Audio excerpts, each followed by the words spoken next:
ফাটাফাটি।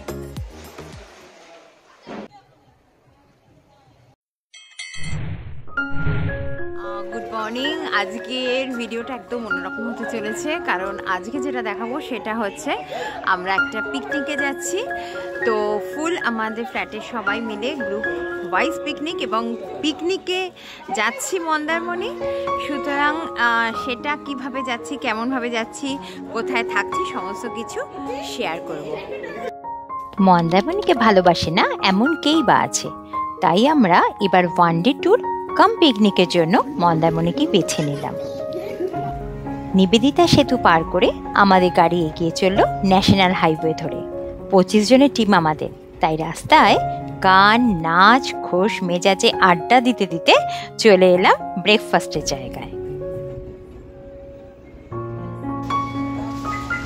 এখন আমরা এসে গেলাম আজাদ হিন্দ ধাবা। আর কিছুক্ষণের মধ্যেই কোলাঘাট পৌঁছে যাব। তার আগে আমরা এখানে ব্রেকফাস্ট করে নিচ্ছি। অনেকটা জায়গা আছে এখানে পার্কিংয়ে, প্রচুর গাড়ি দাঁড়িয়েও রয়েছে, কোনো রকম অসুবিধা হয় না এখানে। দেখে নিন, পার্কিংয়ের স্পেসটা অনেক।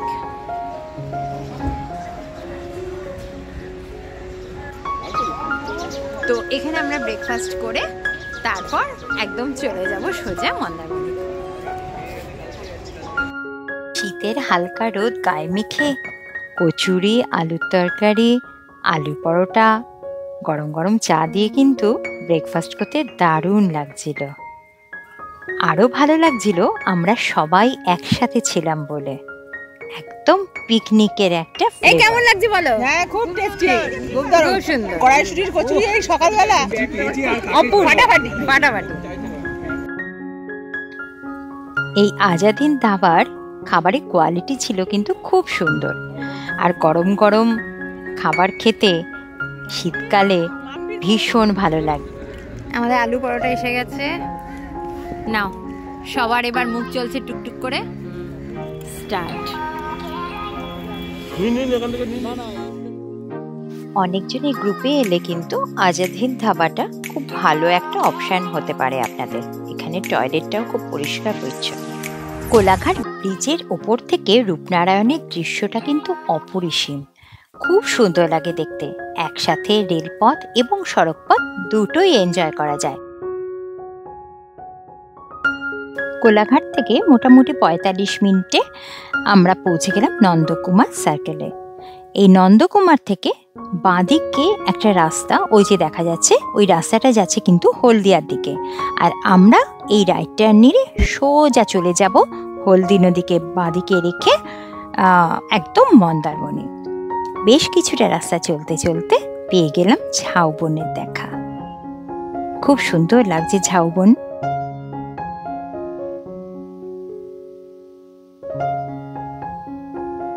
এরপর এসে গেল এই ব্রিজটা, আর মাত্র 10 কিলোমিটারের দূরত্ব। আপনারা যদি কেউ ট্রেন লাইনে আসতে চান তাহলে হাওড়া থেকে ট্রেন পেয়ে যাবেন কাঁথি পর্যন্ত, এবং সেখান থেকে অটো বা আপনারা ট্যাক্সি রিজার্ভ করে চলে আসতে পারেন মন্দারমণি। মন্দারমণি বাজার থেকে কিন্তু খুবই কাছে এই মন্দারমণি অ্যাকোয়ামেরিনা রিসর্টটি। এসপ্ল্যানেড থেকে বাসে করেও কিন্তু আপনারা মন্দারমণি মার্কেট পর্যন্ত চলে আসতে পারেন, এবং তারপর এসে যেতে পারেন এই মন্দারমণি অ্যাকোয়ামেরিনা ড্রাইভ-ইনে। খুব সুন্দর লাগছে বাইরে থেকে প্রপার্টিটা, আর একদম রাস্তার উপর। এবং লেফট সাইডে যতগুলো হোটেল আছে সেগুলো কিন্তু সব আপনারা সমুদ্র সৈকতের পাশেই পাচ্ছেন। গেট দিয়ে ঢুকতেই বাঁহাতে পেয়ে যাবেন এরকম একটি রিসেপশন, এবং রিসেপশনে অনেকটাই সিটিং অ্যারেঞ্জমেন্ট রয়েছে গেস্টদের বসার জন্য। পরিচয়পত্র দেখানোর পর্ব শেষ হতেই আমরা পেয়ে গেলাম ওয়েলকাম ড্রিঙ্ক। এতক্ষণের পথশ্রম যেন নিমেষে উধাও হয়ে গেল। আস্তে আস্তে ভেতরে ঢুকে এলাম। সামনেই আছে সুইমিং পুল। সুইমিং পুলটা আবার 3টে ভাগে বিভক্ত। একটা সাইড আছে বেবি পুল, একটা জাকুজি করা, এবং মাঝখানের এই পোর্শনটা সবার জন্য। এখানে কিন্তু সুইমিং কস্টিউম ম্যান্ডেটরি। রুমে গিয়ে একটু ফ্রেশ হয়ে নিয়ে আমরা লাঞ্চ করে নিলাম। এদের ডাইনিং এরিয়াটাও কিন্তু অনেকটা বড়।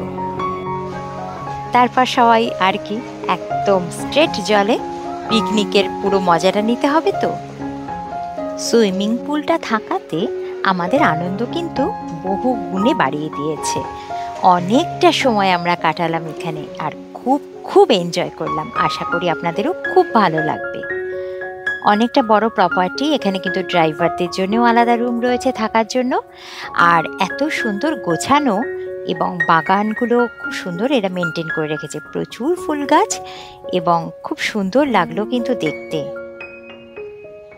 এই হোটেলে কিন্তু নর্মাল রুম, ডিলাক্স রুম এবং এই যে সাইড দিয়ে এদিকে প্রচুর কটেজ আছে আর সামনে রয়েছে ক্যাফে। এই ক্যাফেটেরিয়া থেকে আপনি বসে বসে পুরো সমুদ্র উপভোগ করতে পারবেন।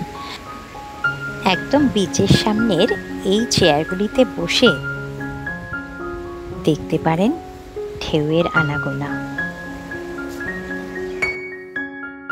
চলুন এবার আপনাদের গ্রাউন্ড ফ্লোরে সুইমিং পুল ভিউ একটা রুম দেখিয়ে দিচ্ছি। ঢুকেই টিভি আছে, একটি কিং সাইজের বড় bed, dressing table, side drawer, একটা সেন্টার টেবিল, চেয়ার, তারপর এসি আছে, ছোট একটি মিনি ফ্রিজ আছে, চা করার সমস্ত সরঞ্জাম আছে এবং আছে একটি কাপবোর্ড। দেখে নেওয়া যাক এবার আমাদের টয়লেটটা কেমন হয়। এই যে টয়লেটেরই সমস্ত সেট দিয়ে দিয়েছেন এখানে, বেসিন, গিজার, সমস্ত মডার্ন অ্যামেনিটিস রয়েছে। এই হলো পুরো রুমটা। এবার আমরা উপরের একটা রুম দেখে নিচ্ছি। কিং সাইজের বেড আছে, একটা বড় কাপবোর্ড আছে, খুব সুন্দর একটা সোফা এবং তার সাথে ব্যালকনি ভিউ।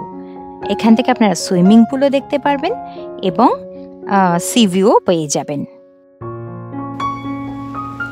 লন দিয়ে সামান্য একটু হাঁটলে কিন্তু একদম সমুদ্র। বিচে নানা রকম অ্যাক্টিভিটিস হয়েছে, তো সেই অ্যাক্টিভিটিসগুলো একটু দেখিয়ে দিই।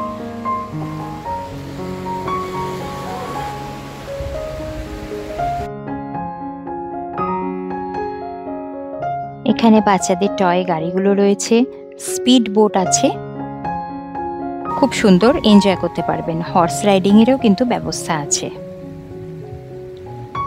এই হচ্ছে বিচে দাঁড়িয়ে পুরো অ্যাকোয়া মেরিনা হোটেলটার ভিউ এবং রাত্রের ভিউটা দেখুন, আরো অপূর্ব, পুরো মায়াবী আলোতে সেজে উঠেছে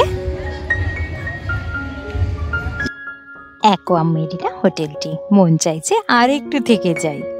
খুব সুন্দর মিউজিকও চলছে, দোলনা থেকে শুরু করে কি না নেই এই জায়গায়।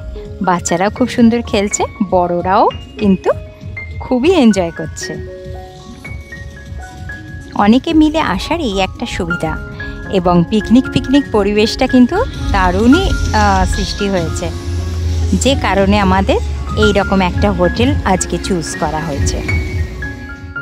চলুন এবার ডিনারের টাইম হয়ে গেল, আমরা সবাই চলে এলাম। ডিনারেও খুব সুন্দর আয়োজন ছিল আজকে। চাইনিজ আইটেমও ছিল, ফ্রাইড রাইস, চিলি চিকেন, রুটি, তড়কা, যে যেরকম অর্ডার করেছে মোটামুটি সব কিছু কিন্তু এনাদের কাছে অ্যাভেলেবেল ছিল। এত বড় প্রপার্টি হওয়ার জন্য 20-25 জনের টিম নিয়ে আসলে কোনো রকম অসুবিধা হবে না। ডেসক্রিপশন বক্সে আমি ওনাদের ফোন নাম্বার শেয়ার করে দিচ্ছি, আপনারা একটু কন্ট্যাক্ট করে নেবেন।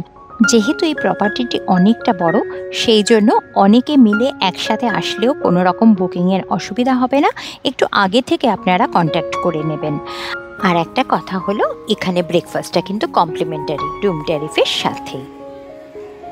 সকালে আমরা সবাই রেডি হয়ে চলে এলাম ব্রেকফাস্টের টেবিলে।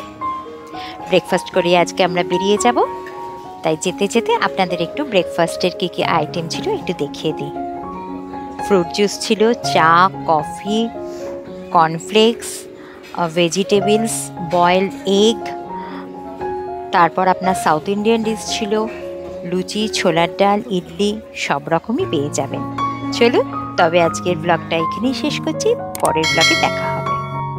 চ্যানেলটি সাবস্ক্রাইব করে দেবেন এবং কমেন্টে জানাবেন কেমন লাগলো। Thank you.